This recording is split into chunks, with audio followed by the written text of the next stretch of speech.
Operation सिंदूर की सफलता के बाद अब उत्तराखंड के मदरसों की चर्चा तेज हो गई है और वो इसलिए हुई है कि जल्द ही ऑपरेशन सिंदूर के बारे में एक चैप्टर मदरसों के सिलेबस में भी ऐड किया जाएगा।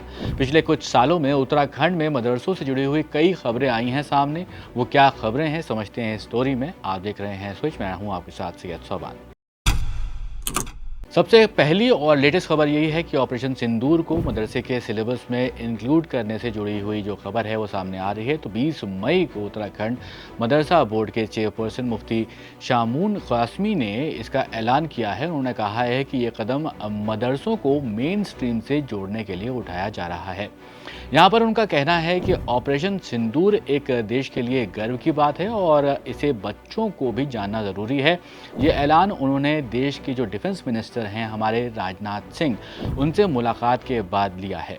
कासमी साहब ने यहाँ पर कहा कि वो और उनकी जो टीम है ऑपरेशन सिंदूर को लेकर प्रधानमंत्री और रक्षा मंत्री को बधाई देने के लिए गए थे और इसके बाद ये तय किया गया है कि इसे मदरसे के करिकुलम में भी ऐड किया जाएगा, उसका हिस्सा बनाया जाएगा। इसके बाद सीएम धामी ने भी इस बात का जिक्र किया कि अच्छी चीज़ है ये ऑपरेशन सिंदूर के बारे में, बच्चों को इसके बारे में पढ़ाया जाना चाहिए। और इससे पहले फरवरी 2024 में खबर ये आई थी कि वक्फ बोर्ड के चेयरमैन शादाब शम्स जो थे उन्होंने ये ऐलान किया था कि उत्तराखंड के मदरसों में रामायण पढ़ाई जाएगी।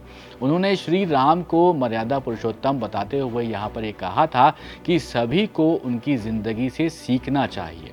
और इस फैसले को माइनॉरिटी कमीशन और जो मदरसा बोर्ड है उसके जो चेयरमैन हैं मुफ्ती शामून कासमी साहब, उनका साथ भी यहाँ पर मिल गया था। लेकिन जो दारुल उलूम है उसके जो मौलवी साहब हैं उनका कहना था कि ये सही नहीं है, इसका विरोध किया उन्होंने कहा कि रामायण पढ़नी है तो दूसरे स्कूलों में जाएं।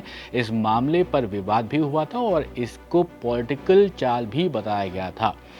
इसके पहले जनवरी 2025 में उत्तराखंड वक्फ बोर्ड ने राज्य का पहला मॉडर्न मदरसा तैयार किया था और इसमें बताया गया था कि एनसीईआरटी की जो करिकुलम है उसके तहत पढ़ाई कराने का फैसला लिया गया है। और ये जो नया मदरसा बनाया गया था इसका नाम रखा गया था doctor APJ Abdul Kalam modern मदरसा, जो देहरादून में मौजूद है। चेयरमैन शादाब शम्स ने बताया था कि 50 लाख की लागत से बने इस मदरसे में स्मार्ट क्लासरूम्स, फर्नीचर, कंप्यूटर और स्मार्ट बोर्ड्स लगाए गए हैं और ये यहाँ पर सुबह जो जनरल सब्जेक्ट्स होते हैं वो पढ़ाए जाएंगे और शाम को इस्लाम की तालीम जो है वहाँ पर देने की बात कही गई थी। छोटे मदरसों को मिलाकर अगर आप देखें तो 8 से 10 मदरसों को इसी तरह मॉडर्न बनाए जाने की बात उस वक्त हुई थी। बच्चों को मुफ्त किताबें, यूनिफॉर्म और एजुकेशन मिलने की भी बात हुई थी। पहली बार एक्स आर्मी पर्सनल को स्पोर्ट्स टीचर भी अपॉइंट किया गया था इन मदरसों में, ताकि बच्चों में फिटनेस और देशभक्ति दोनों को विकसित किया जा सके। इसके अलावा मार्च 2025 में उत्तराखंड सरकार ने कई मदरसों पर ताले भी लगाए। सरकार का कहना था कि ये मदरसे बिना मान्यता के चल रहे थे, लेकिन इस कार्रवाई को लेकर कई जो मुस्लिम ऑर्गेनाइजेशंस थे उन्होंने कड़ी नाराज़गी जताई थी और इन संगठनों ने इस कार्रवाई को पावर का मिसयूज़ भी बताया था और आरोप लगाया था कि इसे सिर्फ एक खास समुदाय को निशाना बनाने के लिए किया गया था। वहीं उत्तराखंड सरकार की तरफ से अलग अलग वक्त में ऐसे मदरसे बंद होते रहे हैं, इसकी भी खबर हमारे सामने आती रही है। सरकार ने बंद किए मदरसों की फंडिंग पर भी जांच बिठाई थी। इसके अलावा अक्टूबर 2024 में खबर आई थी कि उत्तराखंड मदरसा एजुकेशन बोर्ड ने राज्य भर के मदरसों में संस्कृत को मैंडेटरी बनाने की तैयारी कर ली है। मीडिया रिपोर्ट्स के हिसाब से अगर देखें तो बोर्ड ने इसके लिए एक औपचारिक प्रपोजल भी तैयार कर लिया था और जल्द ही कहा गया था कि राज्य में संस्कृत डिपार्टमेंट के साथ एक एमओयू साइन किया जाएगा और इसके तहत इस कदम का उद्देश्य जो बताया गया था वही बताया गया था कि मदरसा शिक्षा को मेन स्ट्रीम से जोड़ा जाए और बच्चों को मल्टीलिंगुअल बनाया जाए। जो ये बोर्ड है उसके अधिकारियों का भी मानना था कि संस्कृत की पढ़ाई से जो बच्चे हैं उनको भारतीय संस्कृति की गहराई से समझ होगी।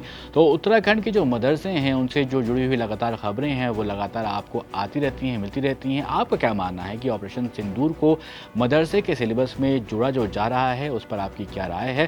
ज़रूर हमें कॉमेंट बॉक्स में बताइएगा और ऐसे ही स्टोरीज़ के लिए आप देखते रहिए स्विच।